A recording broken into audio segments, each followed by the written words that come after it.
Hi అండి, అందరు ఎలా ఉన్నారు? నేనైతే చాలా చాలా బాగున్నానండి. మరొక కొత్త రెసిపీతో మీ ముందుకైతే వచ్చేసానండి. మీరు ఎన్నో రకాల ఆమ్లెట్లు అయితే చూసుంటారు కదండి.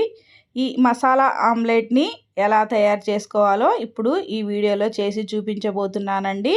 ఇంట్లో ఎలాంటి కూరగాయలు లేనప్పుడు ఈ ఒక్క ఆమ్లెట్ ఉంటే చాలండి, అన్నం మొత్తం తినేసేయచ్చు. చాలా టేస్టీగా ఉంటుంది. రండి వీడియోలోకి అయితే వెళ్ళిపోదాము. ముందుగా నేను ఒక బౌల్ తీసుకొని ఒక పెద్ద ఉల్లిపాయని సన్నగా కట్ చేసి వేసుకున్నానండి. తర్వాత పచ్చిమిరపకాయలు సన్నగా కట్ చేసి వేసేసుకుందాము.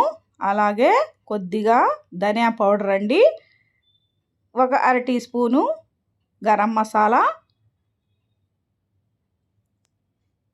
ఒక అర టీ స్పూను కారం వేసుకుందామండి, కొద్దిగా పసుపు, పచ్చిమిరపకాయలు వేసాం కదండి, కారం చూసి వేసుకోండి. అలాగే కొద్దిగా సాల్ట్ వేసుకుందామండి. సన్నగా తరిగిన కొత్తిమీర కూడా వేసుకుందాము. వేసుకొని మొత్తం ఇలా నలుపుకుందామండి. ఉల్లిపాయల్లో వాటర్ వస్తుంది కదండి, చక్కగా ఇలా నలుపుకుంటే ఆమ్లెట్ అయితే చాలా టేస్టీగా వస్తుంది. నేనైతే కొద్దిగా ఆయిల్ కూడా వేసానండి, ఒక స్పూను ఆయిల్ వేసి ఇలా ఒత్తితే చాలా బాగుంటుందండి నలుపుకుంటే. చూడండి, ఒక స్పూన్ ఆయిల్ అయితే వేసేసుకుందాము. ఎంత చక్కగా ఇలా నలుపుకుంటే అంత టేస్ట్ వస్తుందండి ఈ మసాలా ఆమ్లెట్. నేనైతే 2 గుడ్లను వేసానండి. ఈ ఉల్లిపాయలకి 2 గుడ్లు చక్కగా సరిపోతాయి. స్పూన్తో చక్కగా కలుపుకుందాము. ఇలా కలుపుకున్న తర్వాత మరొక గుడ్డు కూడా పగలగొట్టి వేసుకుందామండి. వేసుకొని మొత్తం కలిసేటట్టుగా కలుపుకుందాము.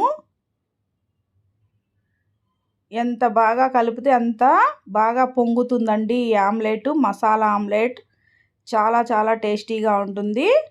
ఒక్క ఆమ్లెట్తో అన్నం మొత్తం తినేసేయచ్చండి. తర్వాత స్టవ్ వెలిగించేసి ప్యాన్ పెట్టేసుకుందాము. 1 టేబుల్ స్పూన్ ఆయిల్ వేసుకుందామండి. ఆయిల్ హీట్ ఎక్కిన తర్వాత మనం కలుపుకున్న మిశ్రమాన్ని ఈ ప్యాన్లో అయితే వేసేసుకొని సన్నని మంట మీద మూత పెట్టేసుకొని ఇలా ఫ్రై చేసుకుందామండి. చూడండి, తిప్పుకుందాము. ఒక పక్క అయితే చక్కగా గోల్డెన్ కలర్ వచ్చేసింది చూడండి.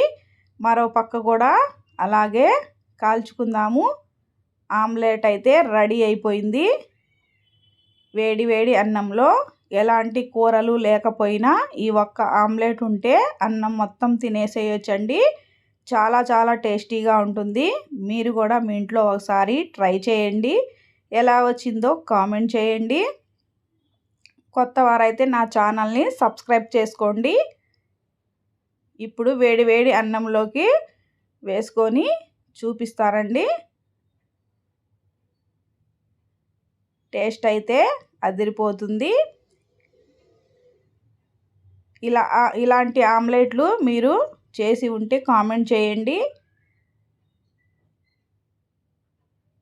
ఉప్పు కారం అంతా చక్కగా సరిపోయిందండి. ఈ వీడియో కనుక మీకు నచ్చినట్లయితే లైక్ చేయండి, షేర్ చేయండి, కామెంట్ చేయండి, హైప్ చేయండి. మరొక కొత్త వీడియోతో కలుసుకుందాం ఫ్రెండ్స్.